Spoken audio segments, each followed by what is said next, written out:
خداوند کے عظیم جلالی قادر اور مقدس نام میں آپ سب کی سلامتی چاہتا ہوں۔ اے میرے عزیزو، پاسٹر انیل واشنگٹن آج جس عنوان پر بات کرنے کو ہے وہ ہے پیوند کاری، گرافٹڈ۔ یاد رکھیے گا کہ پیوند کاری کے لیے دو الفاظوں کا استعمال کیا جاتا ہے، ایک گرافٹڈ اور دوسرا ٹرانسپلانٹ۔ گرافٹڈ اور ٹرانسپلانٹ میں بنیادی طور پر فرق کیا ہے؟ حقیقی معنوں میں یہ ایک ہی پروسیس کے دو نام ہیں، پھر بھی بنیادی طور پر ان میں جو فرق ہے وہ یہ ہے کہ جب پودوں کی پیوند کاری کی جاتی ہے، کسی ایک پودے کا حصہ دوسرے کے ساتھ پیوند کیا جاتا ہے تو اسے گرافٹڈ کہتے ہیں یا گرافٹ کہتے ہیں۔ اور یہی کام جب جانداروں میں یعنی جانوروں یا انسانوں میں کیا جاتا ہے تو اسے ٹرانسپلانٹ کہتے ہیں، یعنی ایک انسان کا باڈی پارٹ جب کسی دوسرے انسان کے اندر منتقل کیا جاتا ہے تو اسے ٹرانسپلانٹ کہتے ہیں۔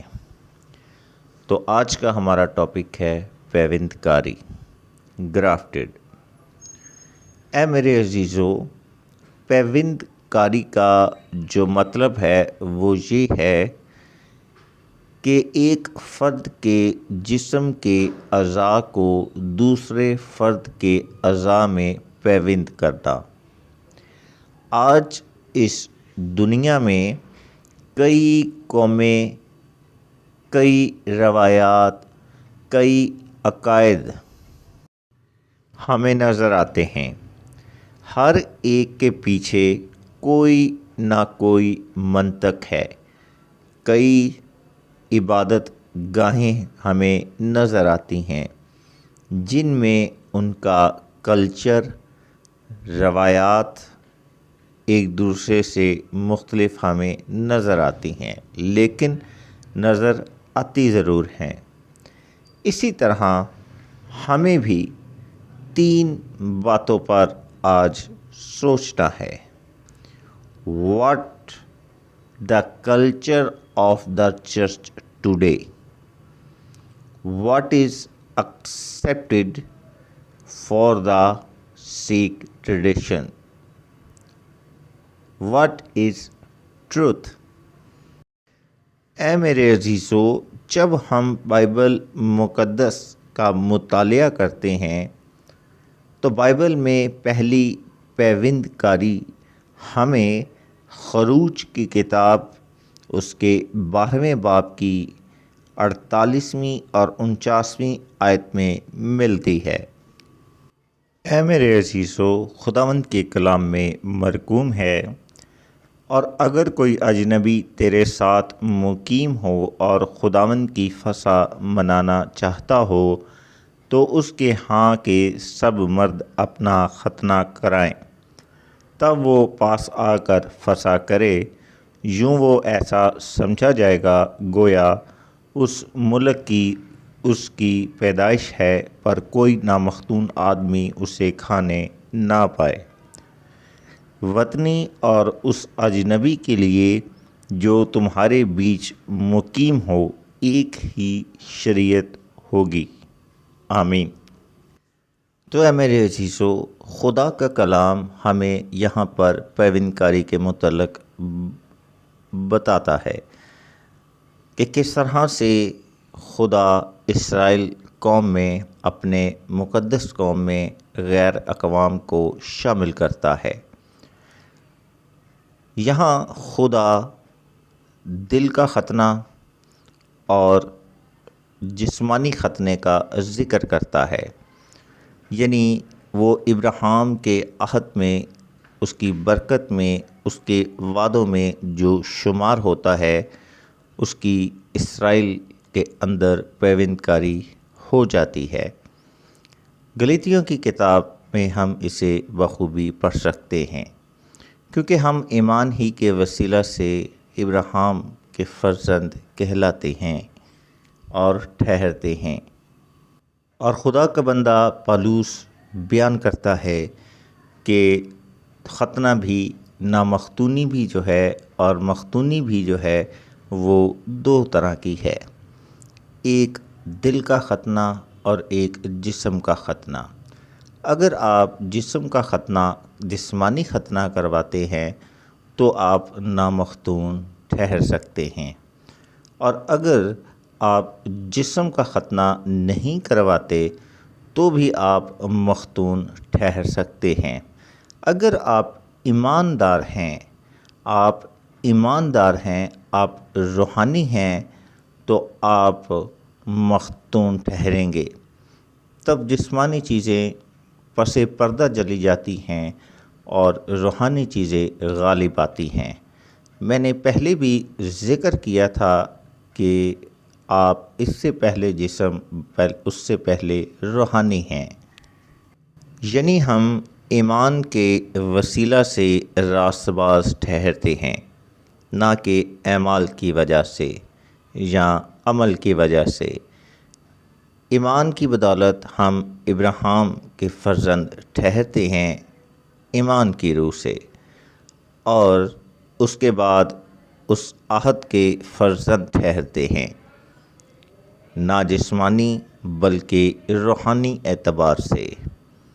اسی طرح سے ہمارا ایمان ہمیں مختون بنا دیتا ہے۔ تو اے میرے عزیزو، آپ کے سامنے چند حوالہ جات ہیں، میں چاہوں گا آپ ان کی تلاوت ضرور کیجئے گا۔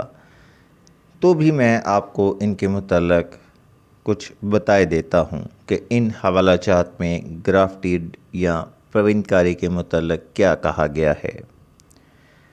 اے میرے عزیزو، خدا کا کلام بیان کرتا ہے، خدا مخاطب ہوتا ہے کہ میں خداوند خدا ہوں، تم سب کے لیے ایک ہی قانون ہوگا۔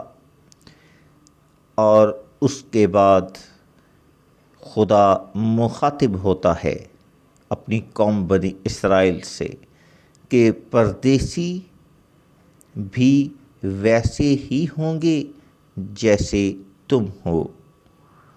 اور نئے عہد نامے میں مرقوم ہے، کیونکہ یہودیوں اور یونانیوں میں کچھ فرق نہیں، اس لیے کہ وہی سب کا خداوند ہے اور اپنے سب دعا کرنے والوں کے لیے فیاض ہے، کیونکہ جو کوئی خداوند کا نام لے گا نجات پائے گا۔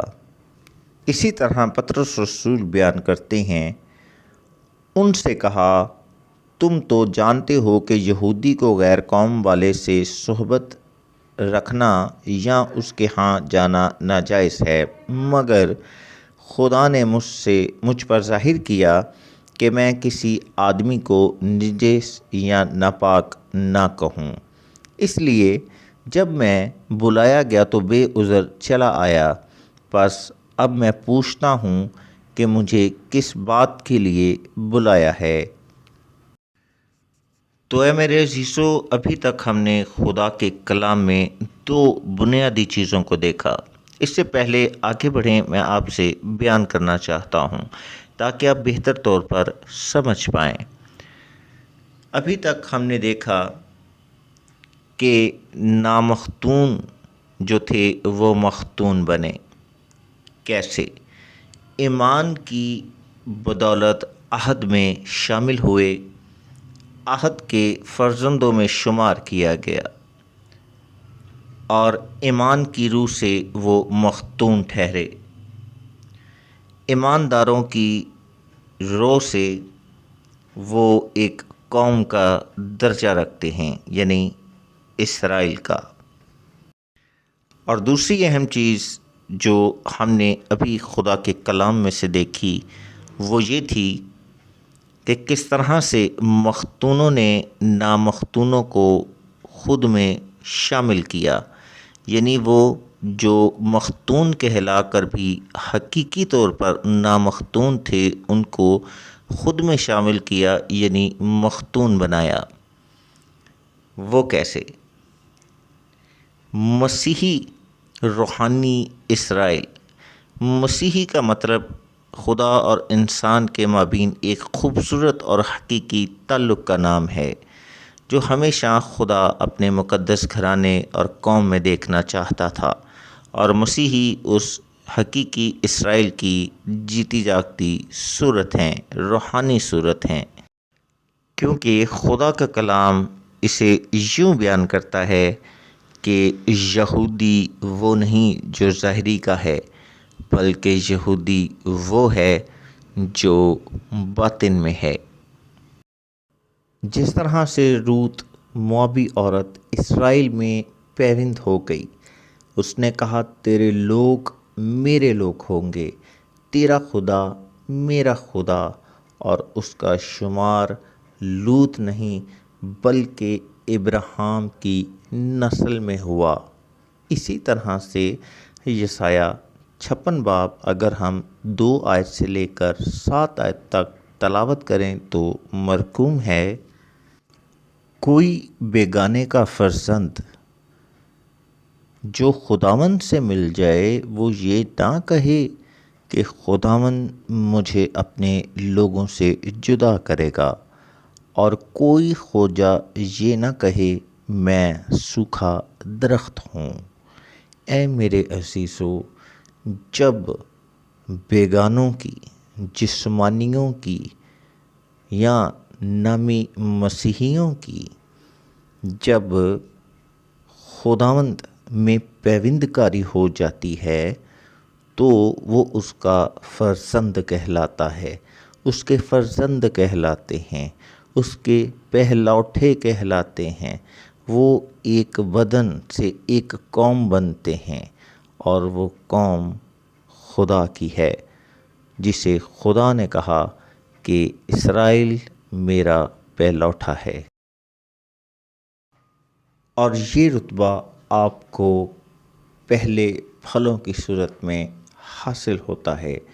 عید پینتیکوست کے دن جب روح القدس سے آپ معمور دیکھتے ہیں تو وہ پہلے پھل کہلاتے ہیں، وہ پہلوٹے کہلاتے ہیں، کیونکہ پیٹ کا پھل خداوند کی طرف سے اجر ہے۔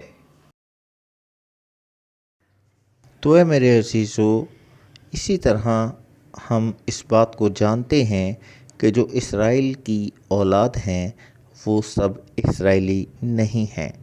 رومیو 9 باب 6 آیت اور یوحنا 8 باب کو جب ہم پڑھتے ہیں تو معلوم ہو جاتا ہے کہ ابراہیم کی اولاد روحانی ہے، نہ کہ جسمانی۔ اسی طرح یعقوب 2 باب 23 آیت میں لکھا ہے کہ ابراہیم بھی روحانی ایمان سے خدا کا دوست بنا۔ ہم ان آیات سے ان تمام باتوں کو جان پاتے ہیں۔ تو اے میرے عزیزو، آج میں نے آپ کے سامنے پیوند کاری کو بیان کیا، گرافٹڈ، کہ کس طرح سے ایک انسان جو ہے جو بے ایمان ہے وہ کس طرح سے ایمانداروں میں شامل ہوتا ہے، ان سے جڑتا ہے، کس طرح سے وہ ان میں شمار ہوتا ہے، اور یہ پیوند کاری ہے، یہ گرافٹڈ ہے، اور کس طرح سے وہ عہد کا حصہ بنتا ہے، کس طرح سے اس کی پیوند کاری ہو جاتی ہے، اور جب وہ ایماندار بن جاتا ہے، وہ ایک قوم، ایک عہد کا حصہ بن جاتا ہے، جب اس کا شمار ایمانداروں کے نسب نامے میں ہوتا ہے ایمان کی روح سے، تب وہ ان لوگوں کو خود میں شامل کرتا ہے، ان کی پیوند کاری کرتا ہے جو اس عہد اور اس قوم کا حصہ نہیں ہوتے، جن کا تعلق خدا سے نہیں ہوتا، کیونکہ خدا کے کلام میں لکھا ہے ایمان کے وسیلہ سے کس طرح سے زیتون سے جو ہے وہ ہماری پیوند کاری ہوتی ہے۔ تو اے میرے عزیزو، حوالہ جات دیے گئے ہیں، آپ ان کو نوٹ کر کے ضرور پڑھیے گا۔ خداوند آپ کو برکت دے، آمین۔ God bless you all in Jesus' name.